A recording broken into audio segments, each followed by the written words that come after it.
ഇന്ന് നമുക്ക് ചേമ്പും താളും ചക്കക്കൂരും കൂടിയിട്ട് നമുക്ക് തേങ്ങ ഒന്നും അരക്കാതെ മല്ലിപ്പൊടിയൊന്നും ഇടാതെ തന്നെ നമുക്കത് നല്ലൊരു ടേസ്റ്റിൽ നമുക്കൊരു കറി ഉണ്ടാക്കാം. ഇതിങ്ങനെ വെച്ചാൽ ചക്കക്കൂരും വേവും ചേമ്പിൻ്റെ തണ്ടും വേവും. താളും തണ്ടാണ് ചേമ്പും തണ്ട്, താളും തണ്ട് എന്നൊക്കെ പറയും. അതിന് വേണ്ടിയിട്ട് നമുക്ക് ആദ്യം തന്നെ കുറച്ച് ചക്കക്കൂരി നേരാക്കിയിട്ട് അതൊന്ന് വേവിച്ചെടുക്കുക. കുറച്ച് മഞ്ഞൾപ്പൊടിയും കുറച്ച് വെള്ളം ഒഴിച്ചിട്ടൊന്ന് വേവിച്ചെടുക്കുക. ഈ ചക്കക്കൂരി ഇല്ലയെന്നുണ്ടെങ്കിൽ പരിപ്പിട്ടിട്ട് വെക്കുക. പരിപ്പാകുമ്പോൾ കുറച്ച് പരിപ്പിട്ടാൽ മതി.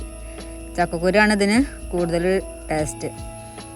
ഇതേപോലെ നമുക്കൊന്ന് വേവിച്ചെടുക്കണം. ചക്കക്കൂരു നല്ല വെന്ത് കഴിഞ്ഞിട്ടുണ്ട്. ഉപ്പൊന്നും ഇട്ടിട്ടില്ല, വെറുതെ മഞ്ഞൾപ്പൊടിയും വെള്ളം ഒഴിച്ചിട്ടാണ് വേവിച്ചത്. ഇനി നമുക്ക് അതിൽക്ക് ആ ചേമ്പും തണ്ട് നമുക്ക് ഇതേപോലെ നുറുക്കി വെച്ചിട്ടുണ്ടായി. താളും തണ്ട് ഇത് നമുക്ക് ഈ മഴക്കാലത്ത് മാത്രമേ കിട്ടുള്ളൂ. പറമ്പോളൊക്കെ ഉണ്ടാവും. അതിലേക്ക് പാകത്തിന് ഉപ്പും മഞ്ഞൾപ്പൊടി മുളകും പൊടി ഇടുക.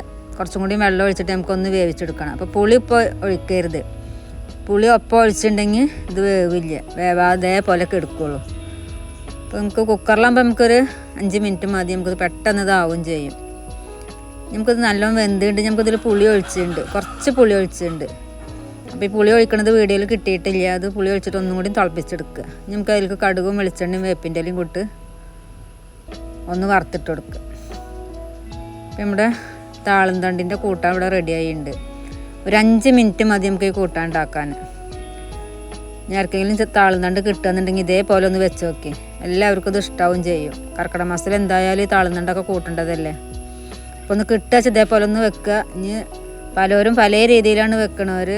വറുത്തരച്ചിട്ടും തേങ്ങ അരച്ചിട്ടും ഒക്കെ വെക്കും. ഇതേപോലെ ഒന്ന് വെച്ച് നോക്കി നോക്കുക എല്ലാവരും. അപ്പോൾ നമ്മുടെ ചാനൽ ആദ്യമായിട്ടാണ് കാണുന്നവരുണ്ടെങ്കിൽ ഒന്ന് സബ്സ്ക്രൈബ് ചെയ്യുക, ലൈക്ക് ചെയ്യുക, ഷെയർ ചെയ്യുക. എല്ലാവരും ഒന്ന് ലൈക്ക് ചെയ്ത് കാണുക കേട്ടോ. കാണുന്നവരൊക്കെ ഒന്ന് ലൈക്ക് ചെയ്ത് കാണുക. അപ്പോൾ നമ്മൾ പുതിയ വീഡിയോ ആയിട്ട് വീണ്ടും കാണാം.